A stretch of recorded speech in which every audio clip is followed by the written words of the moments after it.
Hey everybody, this is Matthew Soltesiak, and you're listening to Not the Same Old Lions podcast, part of the Minute Media Podcast Network. The Detroit Lions are now in a new, grittier era, and we look beyond just the kneecaps when it comes to the analysis. I speak with a variety of guests and interview key players, gaining more insight on what makes this team go. Welcome to another episode. In this episode, we discuss the Detroit Lions' 52-21 victory over the Chicago Bears at Ford Field for the home opener of the season. We'll hit on what went for the Detroit Lions offense, like the offensive line, Jared Goff, Amon-Ra St. Brown, and a host of others. We'll also talk about the defensive side of the ball and what went well there for guys like Brian Branch, Kirby Joseph, Aiden Hutchinson, and many more. Like usual, we'll talk about what we liked and things that we might think still need improvement. That and more. Let's get to it, Lions fans. Hi, this is Dan Miller, and you're listening to Not the Same Old Lions podcast. Joining me today is Coach Jerry Angers, former Michigan High School Coach of the Year, as well as Coach of the Week by the Detroit Lions. He's the Scouting and Training Director for Bull Rush Sports. Coach, good to have you here. Happy Victory Sunday. That it is, and thank you for staying up late to get this thing recorded. Joining both of us is the Sports Writer of the Year, James Cook, also the Senior Sports Writer for the Traverse City Record Eagle, pulling double duty today, working Ironman duty, and staying up for this as well. James, thank you for being here and doing this as well. No problem. It's always, if it would have been talking about a loss, this would have been maybe pretty bad, but it's pretty easy to get up for this when it's talking about a crushing win. That's right. That adrenaline gets you going. And if you don't always have the adrenaline going, I want to let you know that this episode is brought to you by Roaster Jack Coffee in Traverse City, Michigan. Since 1999, they've been roasting premium beans from small farms around the world.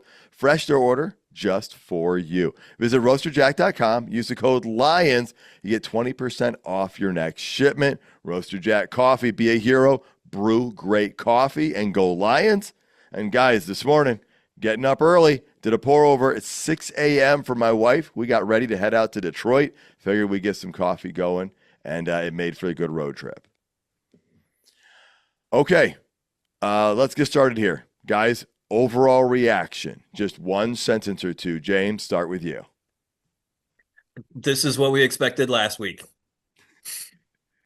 All right, James is done. Microphone drop. Well, that's one sentence. All right. James, I'm sure Coach is going to use your extra sentence or two. Coach? I've waited 252 days to talk about a Lions victory because that was the last time we had a victory against the Minnesota Vikings, and it's so nice to be able to do that again and smile. That man's counting the days. But you know what? A coach never forgets, right? So that makes a lot of sense there, Coach. Yeah. I'm going to say this game went the way I hoped it would, but like times 10. And so didn't know how it would go, but it went exactly how I hoped it would, times 10. Didn't even see this coming. I mean, did not at all. So, all right, guys, we're going to get into the major storylines of this game, and that's what we'll get to at some point. But we're going to start with what we liked, because that's what we do. What do we like about this one? I want to go with the offensive line, Coach, because, you know, you see all the stats, the catches, the touchdowns, the passes, the rushing yards, but it all starts with the offensive line, and that was a huge issue last week in Green Bay. Tell me what you saw out of the offensive line. Oh, I totally agree. I think, I don't even know if we had any negative runs. I'd have to go back and through that again, but I think everything was downhill. It looked like our running backs are going downhill. We were staying in those 2 and 3 yards. The communication, like they talked about, they cleaned it up. I mean, when you look at it, it's basically what Dan Campbell and everybody said all week was we're going to clean up communication. We're going to go back and, the bread and butter. And that's exactly what they did. Look at how clean the pocket was for Jared Goff. Even when the pocket wasn't clean, he just slid to his right, made some throws, even came out. So it was really good to see that with the young guys and hat on hat, man on man, imano, and we basically owned the line of scrimmage. Yeah, I think there's only one run for a loss, and that's only because Gibbs got pushed backwards, but then the guy separated, so then suddenly forward progress was discounted or whatever, and then he was then re-engaged there. So otherwise it would have been exactly like you said. And that was a huge difference from what we saw in the Green Bay game. And then James, just Jared Goff having that time to throw the ball and go through multiple reads. That was a difference maker too. Yeah, and I liked to see him when they were on the goal line. They gave the ball to Montgomery in that short yardage touchdown, and they ran the ball right behind Tate Ratledge. Right behind one of the guys who kind of struggled a little bit in the first game. And then all of a sudden the talk about changing coordinators has kind of gone away pretty darn quick. Yeah, we're going to talk about that because a lot of things will change pretty darn quick. I have a feeling on the Monday and Tuesday talk shows when they're talking about this. Well, let's start with the running game. The Lions had 5.9 yards a carry in this game. I want to point out, though, they were averaging 6.2 yards a carry at the end of the third quarter when they were up 38-14. They had 177 yards on the day. We do know that things went a little different in the fourth quarter. Things got a little bit more conservative. Different players got swapped in and out. So that right there is way better than, was it 2.1 last week or something like that, Coach? This is bread and butter. They might have put some peanut butter and jelly on it, although I know Sonic and Knuckles did not want peanut butter and jelly to be their nickname. Maybe bread and butter. I heard Danny Rogers talking about it. All nicknames aside, this is where it starts for the Lions. This sets up the play action. Tell me what you saw about the running game. Yeah, I think that was it. And again, it was the plus. It was staying ahead of the sticks. It was that maybe a 2-yard gain or a 1-yard gain or a 3-yard gain. And then they turned into maybe a little bit of an explosive on that. And I think that was the biggest thing was, they continued. Yeah, we had some big runs, but again, that's what you got to do. And we are run first, pass second, play action pass team, and 1-yard, 2-yard gains on those. Change the complexity of the offensive line and how they block, and it also sets up the defense on what we want to do with it. And so we established that. They probably want to be a little bit better on it, next week. I'm sure they're going to work on it, but they're going to get better. They're going to find some flaws in it because there are always flaws in it, but it set up the offense and it set up the great game plan. All right, I said the Lions would double the rushing output of last week, which was not that difficult to do, and they more than doubled it. They probably tripled it or almost nearly quadrupled it, maybe quadrupled it. James, I don't think they got as many touches as you thought they were going to get, but I think some things in the game plan dictated that. That said, I think when you look at the average, the numbers, the touchdowns, those are things you're all happy with. Yeah, the first half they were averaging 7.8 yards a carry, or Wow. a play. Yeah. Not a carry, but a play, for the whole offense, and it ended up at 8.8 by the end of the game. And that's with, like you said, at the end of the game, they were just kind of running the clock out, doing some more conservative things. But the offense was great. Jared Goff, huge numbers, 340 yards, 5 TDs, zero picks. The only thing wrong he did all day was that leap into the end zone. Yeah. You calling that a leap? That's okay. Jared's making fun of it himself. Kind of a lean. He kind of leaned into it. Oh, that was ugly, guys. And I replayed it because I was laughing so hard. And I don't know if you saw his press conference, but he brought it up and just said, "I thought there'd be somebody there to help me." Well, there was, Saint. Oh, it's classic. Anyways, he probably won't do that again, but at least he got to experience it, he said. Yeah, he got to try, and he owned it and whatnot. Again, having been there at the game, I've only seen some of the replays on some of these things that were on the board or whatnot, or what I saw myself. So I haven't had the chance, like Coach, to go back and watch that a couple times, which I'm sure I will. It's worth it. It's worth it? All right. Yeah. So Goff was 23 of 28 for 334 yards and those 5 touchdowns. Amazing quarterback rating. Everything very different than last week.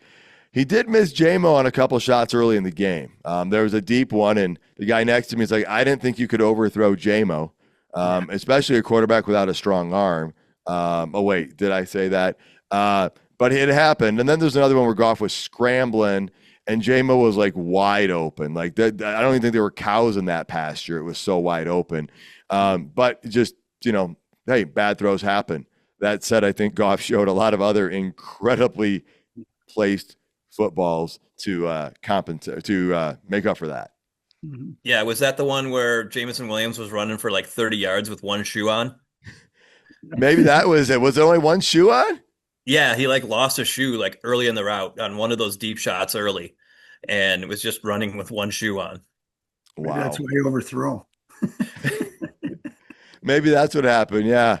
So JMO did have two catches. Each of them were over 35 yards. Thank you very much. He's like, you know what? He probably listened to the podcast and was like, well, I didn't get it last week, and he called for it last week, so I need to make up for it, and we'll do two today.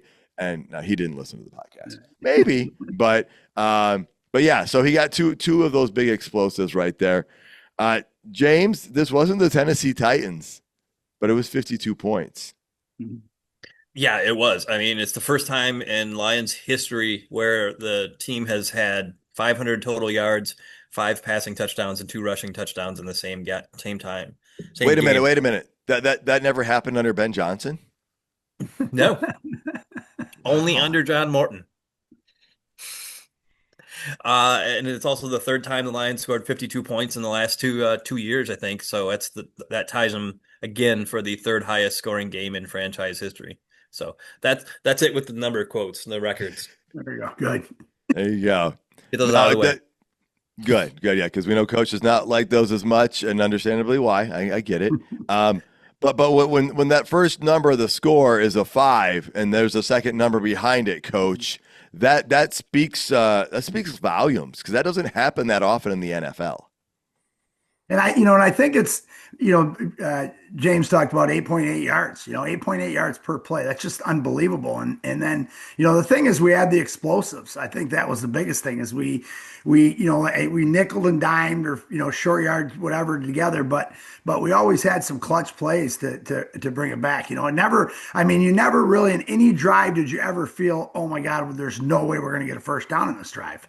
I think that's the one thing that I noticed about it, and I think that was, them they established. I think Goff said that they've set a total of how many explosive they want per game. I can't remember. I think he said 10, and I think we had 8 or maybe had 10 of them. So again, that's that goal sheet that you do in the locker room or in the coaching staff and in meetings that people don't see and say, oh my God, we played terrible, but you hit those certain goals and look what happens with it. You put 52 points on the board, and Chicago's defense is not bad.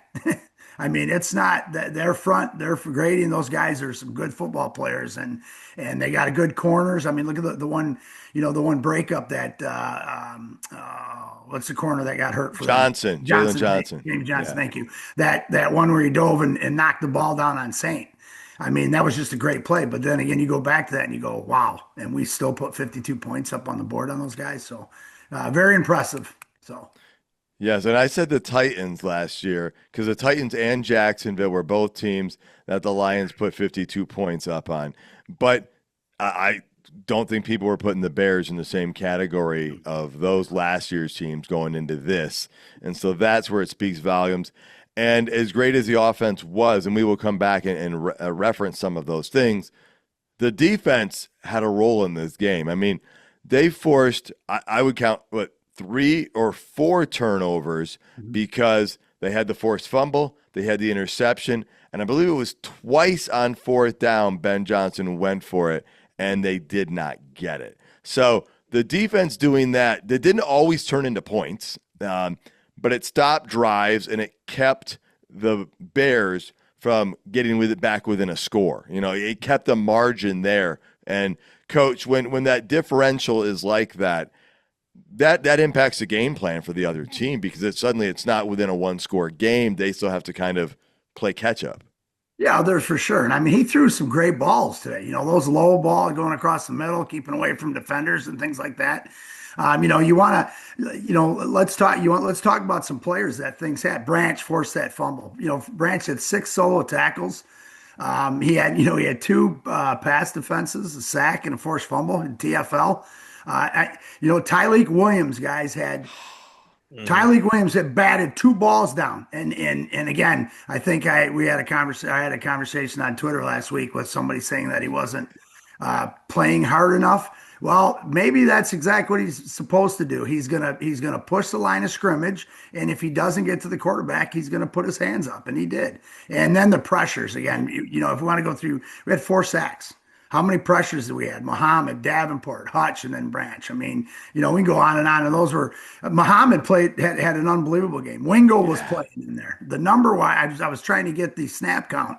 It's not posted yet, but we just had some great push up front. And didn't they go out and get 3 quality offensive linemen for that offensive line? And our young pups as well as our older guys, did an unbelievable job. So, but Williams. I mean, we can go on and talk about who had different and who had the most or the biggest impact. But it was the whole defense, the corners, the safeties, and then that safety we got that gets an interception every 5 or 6 games, freaking laid out. He's got to quit intercepting the ball because they're going to move him to offense. Because usually DBs play DB because they can't catch the ball. But Joseph had that interception was unbelievable. So, anyways, Yeah, I mean, like I said, those turnovers, right? Campbell recovering it, Brian Branch forcing it, BB. And we're getting to the stadium, and he actually pulled in right in front of us. At least I presume it was him, because as soon as he pulled in, the security guard goes, "Hey, BB, how's it going?" And I turned to my wife, I go, "That's got to be Brian Branch in that car." Yeah. So he got to the stadium early, and he warmed up and did what he had to do and made his presence felt. Kirby Joseph with that interception. You guys, and we may get to this later, but did they show the celebration on television after the interception? Yes. Yeah. I got a great video of it, and I just was like, no, he did not just do that. Like an ode to his former offensive coordinator. That was amazing. Yeah. And a trick play that they ran against the Bears. Yes. Exactly. As the well. stumble bump. Yep. Against the Bears by his coordinator. Yes. Yeah, and I would throw Leroy Lopez into there too as a guy who had another good game. He was pushing the pocket, making a difference on some of the snaps that he was in there. Tyleek had a really good game, like Coach said, and then they had the fourth down stop where they tried to run the ball too, where I think it was Tyleek and Reeder, who just owned the line of scrimmage and weren't going to give up that yard, and they got stuffed on that one. Third and 1, and then fourth and 1. Fourth and 1, their own 37-yard line. Ben Johnson went for it, and it actually did not cost them any points because that's where we missed a field goal. But, that's awesome to see them stop a team like that on 2 plays in a row, James, going right up like that. Yeah, and that missed field goal was set up because of a rarity in a Amon-Ra St. Brown drop. He only had one all season last year. He's already got one this year. He's gonna take it out on the jugs machine, I think, this week. Was that the one where their DB tipped it? I can't remember. It was on the third down right before they went for the field goal. That crossing route one. Yeah. But he normally catches those anyway. So yeah. But talking about the investment that they made on the interior of that line, I don't know if you saw that former Lion Jonah Jackson took a swipe at Brian Branch after he sacked Caleb Williams at one time. I did not. Yeah, he gave him a nice little friendly shove. I think he was high-fiving him and just saying hi to him because he missed him. Well, I do want to say Caleb Williams' longest run of the day was 10 yards. Yeah. And so that's containing a quarterback who's got mobile abilities. Yeah. And that kind of comes back to that crush that can thing we kind of talked about, that the Lions want to just, bring it in there. And I'm just going to say there's great tackling all the way around in this game. Even on short passes, the Lions took the player down and did not let it turn into something else. And so that right there, Coach, fundamentals, getting back to basics. Like when you limit things like that, then the other team has to be that much more efficient in order to beat you, and you eliminate those explosives. Oh, exactly. And I mean, that was the biggest thing that they did too, is like you just said, they didn't get any yards after catch. We had a couple, we'll talk about that later, but everything seemed to be in front of them, and again, that going back to the fundamentals that Dan Campbell talked about. We were going back to the fundamentals. They showed up. And, I've said this probably 100 times on the show, take care of the little things, the big things will take care of themselves. And that's what the Lions did. They took care of the little things. All right, like you said, Mohammed did well. Davenport got a sack, and then obviously Hutch. Oh my goodness, the stadium erupted when Hutch got his sack, and it may have been evident on television as well. But Oh he yeah. was pretty. Yeah, Oh yeah, because he Yeah, did they the talked thing when about it. he was just blowing kisses to the crowd after that sack, and the crowd just went crazy. Yeah. yeah, yeah. Um, all right, and we talked about Tyleek Williams. That pass deflection on fourth down was huge. And guys, that was the third quarter, and the Bears were going for it. So right there, that's another thing I liked. The third quarter. This is 2 weeks in a row. The third quarter has actually been good for us. The Lions outscored the Bears 10-0 in the third. That took it from a 28-14 lead to a 38-14 lead. So that right there just separated it, and you're like, okay, by the end of the third quarter, it was like, can we run this clock down and move on? So yeah, I mean, and then halfway through the fourth, the Bears were pulling Caleb Williams and putting in Tyson Bagent. Right. And so yeah, that third quarter, coach, that's two weeks in a row now. That's a lot better than what we saw in the past at times. And and I'm going to tell you right now, the success in the third quarter goes right back to the end of the second quarter with that guy we wasted a third round pick on. The guy's only got 2 catches on the year, and why would we waste a third round pick on a receiver like that? And a guy that doesn't even use both hands to catch the ball. That guy. I mean, God, Brad Holmes, can you do your homework a little bit better? But anyways, we'll leave that one alone. But The guy has yet to make a two-handed catch in the NFL. Exactly. He's got 2 of the best catches. He's going to be on the highlight reels for everybody, and he's only got 2 catches. And Campbell even said it at his press conference. What I told you is, if you get in for 1 play, make him play 2. Well, he said, well, they asked him about only 1 catch. He goes, well, that's all we needed him for, or something like that. It was hilarious. But again, let's go back to that. Is that play, getting that score right before there, keeping the Bears away from going 2 for, getting a score, because they scored in the second quarter and then they get the ball in the third. I mean, that knocked the wind out of their sails. I mean, we know that. And then in the third quarter, we just put the foot on the gas, which like you said again, we've had a ton of problems. The last year was a little bit better in the third quarter, but remember the year before, it was like, God, why are we losing? We always lose in the third quarter. We're always losing in the third quarter. Correct. Right. And now, last year got a little bit better, but they came out foot on the gas and let's go, hands on both wheels. And it was just awesome to watch and see. And they didn't pull it, whether it's going to be passing or running. They had their game plan and they stuck to it. When you talked about, in the beginning of the game, I mean, it was play action right away to start this game. It was like, we're not just going to run it up the middle, which I liked that because you put the defensive backs on their heels right away before they could get up there to crash the box. So, and you had to love the aggressiveness there for that pass to Tesla there, James, right before halftime. Because like Coach said, the Bears had cut it to a 7-point game, and if they get that 2-for and they come out and score, even if it's a field goal, then it's suddenly, it's a 4-point game, but you went up by 14 at the half, and then coming out, we held them to 3 and out. So that was good. That may be a play of the game thing later. Well, yeah, we'll hold some of those. I got to give a shout out to Jack Fox, guys. All right, I'm gonna say it was in the final minutes of this football game. I think Reynolds had run it 3 times in a row, and the Lions had to punt with about 4 minutes to go. But Jack Fox sent a 62-yarder down there to put it inside the 20, just to be like, "Hey, remember me and remember us." And I still think our special teams is a work in progress right now with our kick return and our punt return. Raymond did okay. He took a pretty hard hit on one and was slow to get up, but stayed right in the game.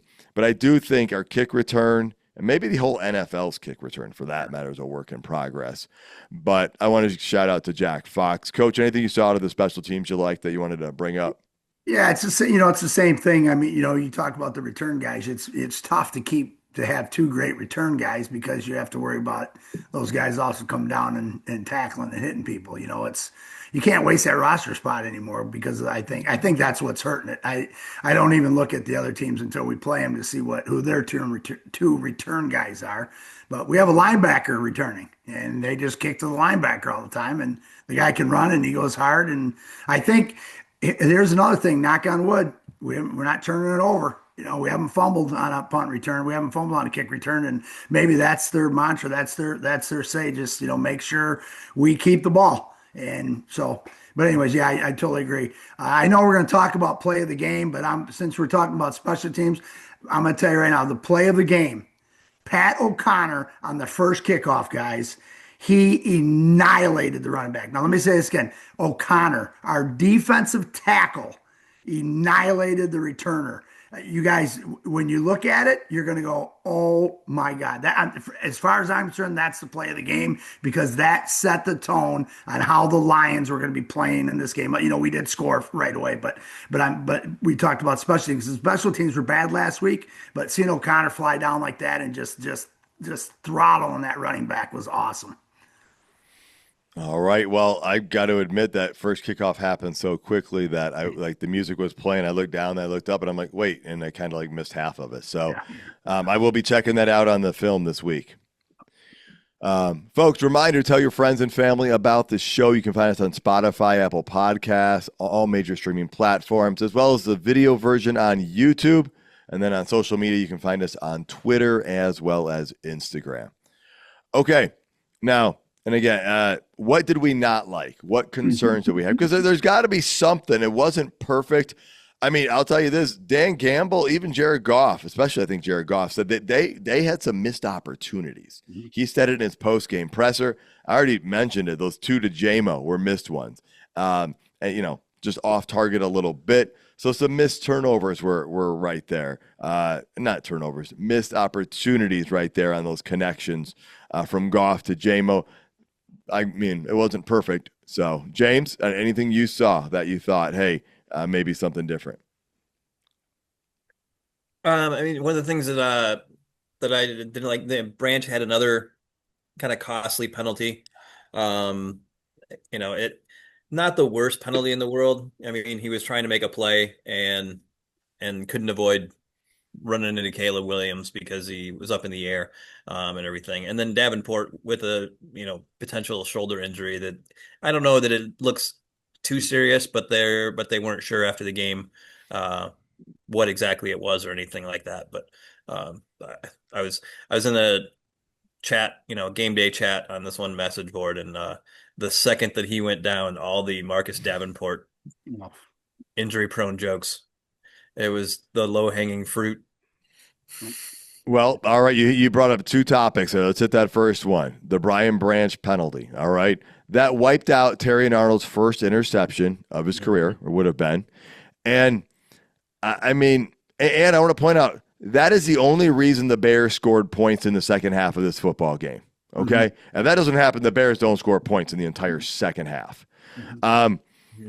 I know, again, I didn't see it. I saw a replay in the place, and I guess he did hit his head, but I don't like that call.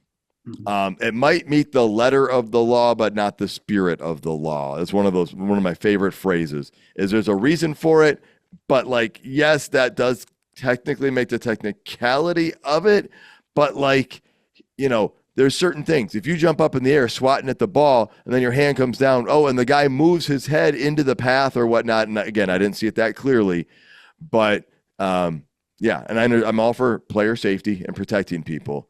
That one right there, though, just didn't sit great with me. But James, I know you got to see it on video, and you said it was rather legit from your perspective. Well, I mean, he made contact with the head, so they were going to call it. I don't necessarily agree with it either. I mean, it wasn't egregious. It wasn't where he was trying to hurt him. I don't think it was even anything where Caleb Williams could have gotten hurt on that play, really. It was just contact with the upper body. I mean, he was just jumping it. It was his arms for the most part. It's not like he was hitting him in the head with his shoulder pads or anything. Mm-hmm. Coach, your thoughts on that at all? Yeah, I mean, that was weak. But here's the thing is, James, he broke the rules. It was a penalty. They called it a penalty. Coaching wise, defensively, we tell people never leave their feet. because, quarterback pump fakes you, you leave your feet, he runs out and he gets out of the pocket. So he's trying to make a play. The guy's just trying to make a play. He disagreed with it in his press conference, but he also said, "Hey, I feel bad because I messed up TA's first interception, and that's the thing about this team, and I will get him another one and help and get him another one." So it wasn't a critical one. It didn't cost. Well, it did cost us in the game. It didn't cost us, but it did. And so. Yeah. He won't leave his feet again. That's something that we can grow on. So I don't. I was a little upset about it, but whatever. It is what it is. Well, that's one of those things I think for this is there's got to be just a way to, I don't know, officiate it a little bit better, like a quick replay of some sort, which could slow things down. Like, I'll tell you, the college game, I don't like the targeting call at all, because then one thing, even if it's not intentional, the way it happens, a guy can be gone for the game. And so that's where, like, the personal foul thing, at least you need to have 2 of those before you're gone. I know I'm switching from pro to college, but again, you can commit the foul because two different things happen simultaneously, unintentionally, and that gives you that result. So, but you're right, did not cost us a victory. Let's move on to Davenport. He got hurt on his sack. The sack he made, he's down on the field, and it's like, oh my goodness. Then he did come back, I think, and then he did leave. And you're right, James. Everyone's like, I mean, there's the told you so crowd out there. Hey, no matter what happened this game, we knew we were going to be hearing about Zadarius Smith and the fact that the Lions didn't sign him. And I would have loved to have him back. I would love to have more depth on that end. I'm not the one making the decisions. And as we said, there's a puzzle that's got to get put together. But Davenport's health is critical. And he talked about it too. He said, I came back because I had to come back for my teammates. So I don't, like you said, I don't know if it's that bad. And the Zadarius Smith thing, I'm just going to say one word: Muhammad. End of story. Because Muhammad can do what Zadarius Smith did, and probably better, because he's younger and he can set the edge. So the Lions made the right choice, but we're not going to hear that. Somebody's got to complain about something on the social media, so they got to do something about it. But anyways, well, Muhammad was great in this game. Yep. Wingo, the whole work. So but another thing I think where people are, I saw a little bit of criticism of Brian Branch on that play where Caleb Williams was in the red zone, and when Caleb Williams was rolling out to the left and Branch left his guy. Yeah. To come, and like, that's the right call, because otherwise Williams walks in. Yes. He had to leave his guy, and it's like you make him make a throw. Yep. Throws can go bad. Hey, ask me. I graduated from Maryland. If he doesn't come up, it's a walk-in and it's a freebie. Right. Make him at least complete a pass. Yeah, it was a great play concept. They put us on an island with the motion across and motion back. So again, that's something they're going to clean up because they probably haven't seen it before. So yeah. And you make the guy make the throw. Ask Maryland's quarterback against Ohio State when they went for 2 and the guy's wide open. He misses them. That's the only difference between Maryland losing or beating Ohio State a handful of years back. And so it did not happen. And so, yeah, I agree. Hey, Branch had to make a decision. You go for the quarterback. Otherwise, he runs in, James. You're exactly right. Hey, another big thank you to Roaster Jack Coffee Company for sponsoring Not the Same Old Lions podcast. Order fresh, roasted to order coffee at roasterjack.com, and you save 20% with the code LIONS. Okay, in every game, there are pivotal moments. There are turning points. There are things that can be difference makers in it. James, what's something you saw in this game that kind of qualifies as a pivotal moment? I don't know that it's necessarily. Some people might not necessarily agree with this, but I think when Arnold forced Swift back inside in that one play, and then Branch hits him, forces the fumble, Campbell recovers. I think that whole series kind of for the Lions, I think, was big for their defense to get a stop, get a turnover, stop any momentum Chicago had, and I think just kind of give the defense some of their confidence back after last week. So I think getting a turnover early in that game was big for the defense, and Arnold played that perfectly, and he won't get any credit in the stats for it, but what he did was forcing Swift back inside where Branch was able to just get a good shot on him. That's great. And that was like a series. That set off a series of events where, all right, the Lions got the turnover, right? They caused that drive, that fumble. And then the Lions had to punt, right? I don't think they got any points after that. And then, but the defense kept the Bears from keeping up at that point. And then early in the second quarter, it was 4th and 1 from their own 37. And that's what we talked about before, where the Bears went for it. The Lions stopped them. And what happens next? We get the Kirby Joseph interception. I think I said a couple things slightly out of order. We may have gotten points after that fumble. Are we punted? Is that what happened? All right. But then even after we stopped the Bears on that 4th and 1 from the 37, that's when we missed the field goal. But then Kirby gets the interception, Brock Wright touchdown, Lions go up 21-7. So it was a series of events there. And I think all those things played together. And the defense, that's where the defense really showed up, Coach, because the offense had a couple of miscues and things just didn't happen. But the defense, again, kept the Bears in chase mode, and that changes your offense. Yes. And, going back, I'm going to tie in with the pivotal moments, what we didn't like, and because those all tie into it. Yeah. And these are things that they will work on this week, that will come back to haunt us next Monday night if we don't take care of it. You're talking about that pivotal, all those different pivotal moments, stop fumbles, 4th down stops. We scored 7 points in that situation. We only got 7 points out of that. That's one of the Goff things that Goff talked about. Again, I don't know the exact order, didn't write them all down, but that's huge. The missed field goal in that situation, because that all ties into that. You guys already said it. So you got 2 negatives in that concept. And I think so, with the 4th down stop. So I think those are things I didn't like, but those are things that the defense stepped up and made some big stops to keep it in there. Can we do that to a Lamar Jackson? Can we do that to a Hurts? Can we do that to, these are things that they're going to have to clean up. And so I think that those are pivotal moments. And one other thing too, I didn't bring up, we blew the coverage. Okay. Remember the blown coverage? Oranduze ran across the field. Nobody within 20 yards of them caught the ball for their touchdown. That was a blown coverage, situation. But those are things that, they rose above afterwards and corrected, which was totally awesome. And then, let's see, there's one other thing. Oh, the other one too, that we didn't talk about, Rice's 15-yard penalty on the kickoff, guys. On the kickoff. I don't know if you guys remember that, but that put them 15 yards closer. They scored on that drive. Yes, it was. Yep. Did they score on Branch's 15 on his roughing the passer also? And did they score on Branch throwing the helmet last week also?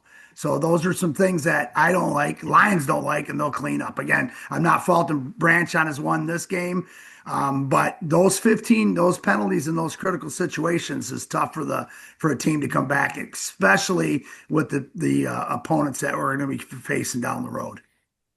Yeah, yep. And we're going to talk about those major storylines and the narrative surrounding this team in just a moment, and even expound on that more. Mm-hmm. But the play we talked about briefly, which might be someone's play of the game, I don't know. Folks, we have our plays of the game we have not shared, although Coach kind of did. He might have 2. But the Bears had brought it within 7. They were going to get the ball to start the third quarter, and the Lions scored before halftime to go up 28-14. To that incredible pass play, Isaac TeSlaa set things up. That was big, James, because that, again, it kept the twofer from happening for the Bears.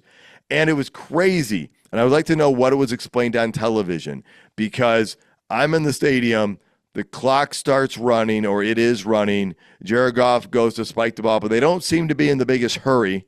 Then, half the Bear squad's walking off the field. I got video of it. Then you see them turn around and walk back to their sideline. And then, of course, there were 6 seconds left. They have time for one play to the end zone. Amon-Ra St. touchdown. What were you seeing on television, James? They actually had one of the referees do a press conference to explain it. So Mark Butterworth came out and explained it, how they made a mistake and calling it, ruling it out of bounds initially. And then when they reviewed that, they discovered, or they figured out that TeSlaa made the catch, but was contacted by the defender while he was still in bounds. So there should have been 16 seconds. The Lions didn't have any timeouts, so it was a 10-second runoff. So then they got the ball with 6 seconds. Ended up working out much better for the Lions because with the clock running, they ran up there and tried to spike the ball and didn't get it off in time. Okay, that makes a lot of sense because Ben Johnson made some sort of a comment in his post-game presser about the refs explained to him later that a mistake was made and there was there was a 10-second runoff or there should have been a 10-second runoff.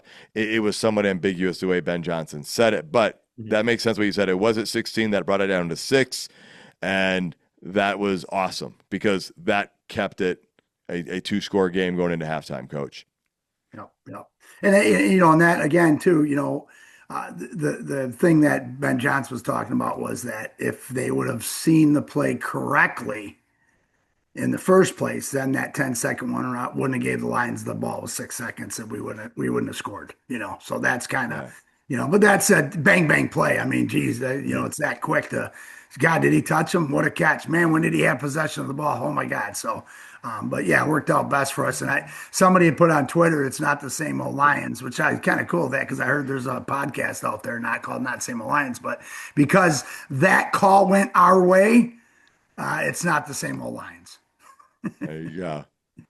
All right, well, let's talk about plays of the game. All right, Coach, you talked about the O'Connor one to start the game, but since that was the very first play of the game, did you have a second one that came up? Well, that was actually the first play of special teams game, but because there's 3 phases to a team sport of football, and offense doesn't just win games, defense just doesn't win games, and special team, but all 3 of those together. So the first play of the game would be, and my favorite play would be the throw to Saint to start the game. That nice little cross route, and he beat the guy. I love the way he adjusted his route and got a little more vertical because the guy was on his inside hip. So we're going to throw that one out there. I already got my boy O'Connor because then he set the tone. He set the tone for special teams. And then I'm going to go with Williams in his tip passes. Just because Davenport and Hutch and Branch's hits and those, but just him, a rookie doing that it means he's getting coached up. So those 3 things right there, I think set the tone for the 52-21 victory today. All right, so rather than each of us choosing our own play of the game, James, Coach has chosen 3 plays of the game. So he's chosen for us, but no, it's all good. We're going to throw ours in as well. I liked how you took one from each element of the team because it takes all of those to have that victory. James, what do you have for your play of the game? The Taste Law one obviously was huge, but we kind of already talked about that. I like the play where Amon-Ra St. Brown just schooled Tyreek Stevenson on that comeback route in the front corner of the end zone. I mean, they just made that look so easy. He got Stevenson to just completely bite, got him turned around, and then he just had to turn around and the ball was there. Nice. Yeah, and 3 touchdowns. I mean, he's never done that before, right, Coach, in a game? That's a rumor. So I was kind of trying to figure out what my play of the game was going to be, and I'm glad neither of you guys said it. There are so many possibilities, though. But in the third quarter, the Bears go 3 and out. They punt. The ball goes to the Lions' 22-yard line. And what happens next is Jameson Williams zigzags all over the field for about 64 yards. And they'd come out of halftime. The Bears had the Lions, after having to go 3 and out. Okay, well, at least we got field position. And then the very next play, Jameson Williams says, no, you don't. It only resulted in a field goal for the Lions, but that made it a 3-score game at that point, 31-14. And so that Jameson Williams, I mean, it's hard to overrule the Tesla thing because that's just darn incredible. But you got to see Jameson Williams zigging and zagging and speeding and just having fun. And I thought that was pretty awesome. Mm-hmm. To go back to the Taste Law catch, Yeah. So, Coach, when you're teaching wide receivers, don't you tell them to use two hands? Yeah, your arms are the same length. I mean, we can do this, and we want thumbs up or pinkies together. Thumbs together, pinkies together. But yeah, let him do whatever he wants. Just keep catching it, dude. Yeah. But I guess we're going to major storylines, but another guy we didn't mention is Brock Wright. Man, that guy was contributing in this game, and so all right. But major storylines: the return of Ben Johnson. There was some Ben Johnson chants in this game. I don't know if you can make them out on television, but my daughters were not allowed to say them because they were not exactly, FCC appropriate. But after the game, Brian Branch admitted, he stated that he felt there was a betrayal of Ben going to the division rival. And I know this wasn't about Ben. It's about the Lions righting the ship. But, the fans reacted to Ben. James, what are your thoughts on that? Yeah, I think there was some bitter feelings with fans and the players, that he left. Especially, I think people knew that he was going to leave eventually, obviously, because he was just always the coach that was being talked about being the next head coach somewhere. Every opening that there was for a vacancy for a head coaching job, Ben Johnson was mentioned. So you knew he was going, but then when he went to Chicago, I was like, I was really surprised. I thought that I don't know if you want to use loyalty or whatever, that he would be a little bit more loyal to Dan Campbell and not go in the division. Because there was plenty of other openings in the NFL last year that he could have gone to. But I mean, I can't fault the guy for taking a job. It's a huge pay raise. And it's something he said he wanted to be a head coach for a long time now. So I don't fault him for taking the job. Yeah, and I blame you actually for convincing me he wasn't going to take the job, because you talked to me about loyalty and his friendship with Dan Campbell all last season. That I started to think, hey, maybe it won't happen. But it could be worse. I mean, the Bears could have fired Eberflus the year before and hired some guy named Jim Harbaugh, and so. Oh yeah, coach is like, yeah. We won't get into that one. I'm not even talking about that guy. But I will say this: Ben Johnson coming back is different than Matthew Stafford coming back for a couple of reasons. Okay, Stafford didn't play with more than half of these guys. There was so much roster turnover in that time. Stafford did not go to a division rival. The Lions chose where Stafford went to. And so that was different. And he was the enemy when the Lions played them in the playoffs. You've got the picture right there when the Lions finally won that playoff. But it's different with Ben Johnson. I had no animosity towards Stafford. I just wanted to beat him and his team that day because they were standing between us and a playoff victory. And that's all that mattered. With Ben Johnson, it's you chose to go to a division rival. Now, again, I get it. They probably had one of the more talented rosters out there. And, Coach, if you're a coordinator, you know what it's like. We've seen some guys in the MAC. They have to take that shot in the Big Ten, and when you get that phone call, because if you don't take it, at some point that phone doesn't ring anymore. And I get it, but James did say there were a few different teams out there that were interested. So I don't think that I'm not surprised by the reaction to him coming back, the booing and the general dislike and whatnot. So you got both sides of it, though, the return of Ben and that atmosphere, but also the importance of getting the game right to just do the things you needed to fix from last week, Coach. So what are your thoughts on the return of Ben Johnson, the Lions season opener? Yeah, I mean, the booing and rooting for him to lose, the abusive language on him and stuff like that. Yeah. He did a lot for our community, he did a lot for our city. None of those players hate him. None of those guys dislike him because he went to a rival. It's no different.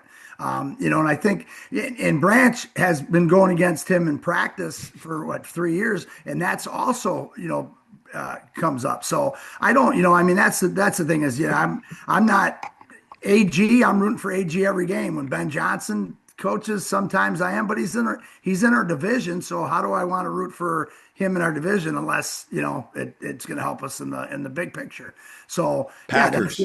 Yeah, the Packers. I mean, I'm not going to root for those guys in that situation, but so that's the big thing with him. I think, you boo him. I think you're as loud because, he did. It'd be like coaching at Michigan State and then going over and coaching at Michigan. That's not going to happen. Or Michigan going to coach at Michigan State. You can't, on the college level. So, one thing I noticed, they asked him in his press conference about what do you think about Dan Campbell running the score up? Because we've been hearing all this negativity all week that Jared Goff can't play without Ben Johnson. Is the narrative this week Ben Johnson can't coach without Jared Goff?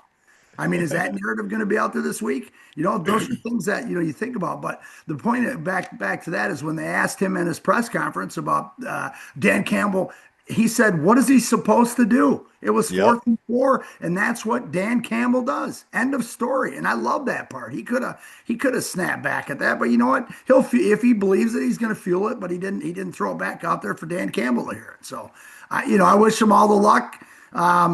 Against, I don't know yet. I haven't figured out what games I'm going to root for, but I definitely against the Packers. Yeah, when they're playing the Packers or any way he can help us, and that's the thing. He did some great things with the Detroit Lions offense. It's just it's tough to see him over there trying to help that team get better. But yes, yeah. All chewing right. I saw them chewing on the pen, and I kept going, "What did Goff do wrong? We just scored again." And I did like how he didn't take the bait from that question about running up the score, because it wasn't running up the score. It was, why are we going to go for a field goal at this point? Yeah. We're going to score a touchdown, or you're going to get the ball at your own 4-yard line and have to go 96 yards. So that was good. Yeah. Well, here's a big storyline. I think a lot of critics who jumped ship and started swimming away got halfway to shore, and they're turning around and they're swimming back, hoping to get a Lions lifeboat after this one, James. I haven't been on social media yet, but I'm expecting that to be the case, as well as the shows in the next couple of days. Overreaction, right? Week 1, the ship's halfway sunk. Week 2, oh my goodness, they fixed the ship and put a turbo motor on the back of it. I don't know, horrible analogies, but overreaction each week, James. What do we make of this team? Yeah, it's a little harder to jump back up that cliff once you've jumped off it. So yeah, some of those fans are going to have a little bit of an awkward phase here when the ship is righted. Yeah, and Coach, I kind of want to do my best to take the Dan Campbell approach, which is don't get too high, don't get too low. No, there's going to be ups and downs. Just because everything went as well as it did this week does not erase last week, and it does not guarantee what's going to come next week. Mm-hmm. And we know next week is a team that has scored 40 or more points each of their first 2 games. So that's going to be one heck of a test. So what do you make of the Lions this week? I mean, we already know what we make of them, but, that's tale of 2 games right there, Coach. What's your reaction or analysis of the Lions after 2 weeks? We're 1-1, just like last year and just like the year before. Actually, we're 1-0 now. And it's time to move on. But the big thing is they answered. They answered all they answered all the critic. Well, I should say they answered themselves. They made themselves better. They don't care about the outside noise. And so I think that's the biggest thing. I'm very, very impressed, very pleased, of course, as a fan. And if I was a coach, I'd be very pleased. But also, man, there's a ton of things to work on. They're not going to be too high. You guys already said that. They're going to say, hey, we righted the ship. It's not tipped over, taking on water. It's just leaning, and we just got to fix some things and continue to play and see how everything plays itself out.